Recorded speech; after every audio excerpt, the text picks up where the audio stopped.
Hello అండి. Welcome to my channel. ఈరోజు Sunday అండి.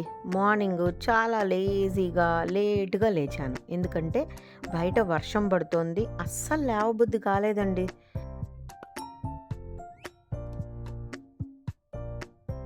వర్షం పడితే పడింది గానీ క్లైమేట్ అయితే అదుర్సండి. నిజంగా ఎంత బావుండిందో. అలా దుప్పటి కప్పుకొని అలానే పడుకోవాలనిపించింది. కానీ తప్పదు గదా! సండే అయినా ఏదైనా సరే మనం లేవాలి, కిచెన్‌లోకి వెళ్ళాలి, కుకింగ్ స్టార్ట్ చేయాలి. కుకింగ్ కన్నా ముందు ఈరోజు నేను మంచిగా పొట్టలో డైజెషన్ అవ్వడానికి, అసిడిటీ తగ్గడానికి, పుల్ల తేన్పులు ఇలాంటివి రాకుండా ఉండడానికి ఒక మంచి సొల్యూషన్‌ని మా కజిన్ చెప్పారు. సో, అది నేను ఈరోజు చేసి చూడబోతున్నానండి. అది అందరికీ తెలిసిందే ఆల్మోస్ట్. ఒక కెటిల్‌లో ఒక పెద్ద గ్లాస్ ఆఫ్ వాటర్ తీసుకోవాలి. దాంట్లో మెంతులు, జీలకర్ర, సోంపు, కొంచెము వాము ఇలాంటివేసి బాగా బాయిల్ చేయాలి. ఆ బాయిల్ చేసిన దాన్ని వడగట్టుకొని ఆ నీళ్ళను పరగడుపున తాగితే మనకు మంచిగా డైజెషన్ అవుతుంది. పొట్టలో లైట్‌గా ఉంటుందని చెప్పింది. నేను కూడా అదే ఫాలో అవ్వదలుచుకున్నాను. ఈ డీటాక్సిక్ డ్రింక్స్ అప్పుడప్పుడు తీసుకుంటే చాలా మంచిది. తర్వాత కాసేపటికి ఒక మంచి కప్ ఆఫ్ టీ తీసుకున్నాను. ఆ తర్వాత ఇంకా వంటలోకొచ్చేసానండి. ఇది కేజీ మటను. నేను షేర్వా చేయబోతున్నాను. దీంట్లో పసుపు, ఉప్పు, ఒక 2 స్పూన్ల అల్లం మసాలా, ఆనియన్స్, చిల్లీసు, కరివేపాకు, కొత్తిమీర, ధనియాల పొడి వేసి బాగా చేత్తో మిక్స్ చేసుకుంటున్నానండి. ఇలా చేత్తో మిక్స్ చేసుకుంటే ఆ పొళ్ళన్నీ మటన్‌కి బాగా పడతాయన్నమాట. ఇప్పుడు నీళ్లు ఏమీ పొయ్యకుండా చక్కగా ఒక 7 విజిల్స్ వచ్చే వరకు కుక్కర్‌లో బాయిల్ చేసుకుంటాను. చూడండి ఎంత బావుందో మటను. ఎన్ని నీళ్లు మటన్‌లో నుంచి వచ్చాయో చూడండి.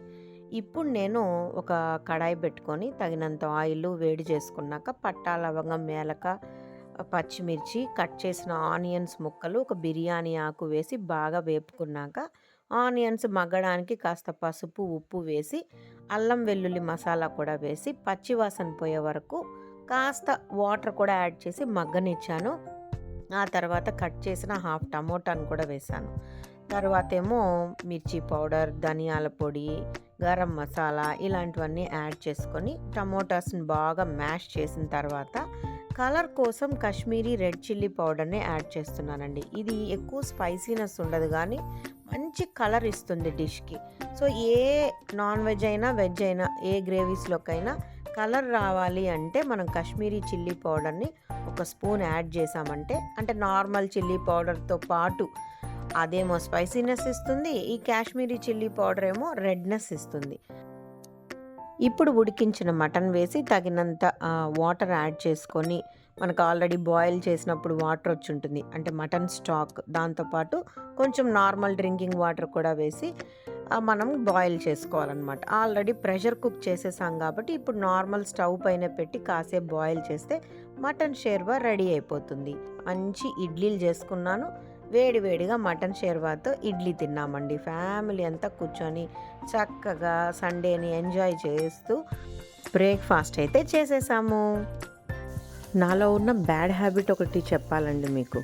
నిద్ర లేస్తూనే బ్లాంకెట్స్ అన్నీ మడిచిపెట్టాలనుకుంటాను. కానీ హడావిడిగా పనిలోకి దిగిపోతాను.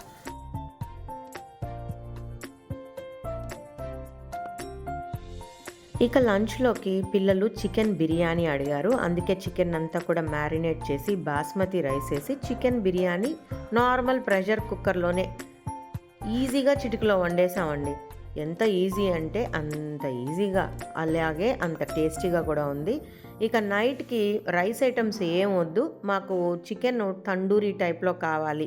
అంటే ఒక టిక్కా టైప్‌లో కావాలంటే హాఫ్ కేజీ చికెన్‌ని బాగా మ్యారినేట్ చేసి దాన్ని కడాయిలో కొంచెం బటర్ వేసి అలా సన్న మంట మీద రోస్ట్ చేస్తూ వచ్చాను. అందులో నుంచే వాటర్ అంతా కూడా డిస్కార్డ్ అయిపోయింది. వాటర్ అంతా అయిపోయే వరకు మగ్గనిచ్చి తర్వాత ఒక స్టీల్ ప్లేట్ పైన పెట్టి పొయ్యి మీద పెట్టానండి. ఆ స్టవ్ వెలిగించి ఆ ఫ్లేమ్‌కి మంచి స్మోకీ ఫ్లేవర్‌తో చికెన్ టిక్కా రెడీ అయిపోయింది. ఇది ఏమన్నా అనొచ్చు, టిక్కా అనలేం గానీ బార్బిక్యూ చికెన్ అంటే కరెక్ట్ అనుకుంటాను. భలే టేస్టీగా ఉండింది. ఆనియన్స్, లెమన్ కాంబినేషన్‌తో ఈ బార్బిక్యూ చికెన్ అయితే నైట్ అందరం కూర్చొని తినేసామండి అంతే. ఇంక డిన్నర్ అయితే ఇదే అనుకున్నామనమాట. అందరూ కాస్త బటర్ మిల్క్ ఒక గ్లాస్ తాగేసి హ్యాపీగా ఈ సండేని ఇలా గడిపేశాము. సో ఫ్రెండ్స్, ఇదండి ఇవాల్టి వీడియో. మీకు నచ్చినట్లయితే వీడియోని లైక్ చేసి అందరికీ షేర్ చేయండి. అలాగే ఛానల్ని సబ్స్క్రైబ్ చేసుకోండి. Thanks for watching. Thanks for your time. I will meet you in the next video. Until then, bye bye.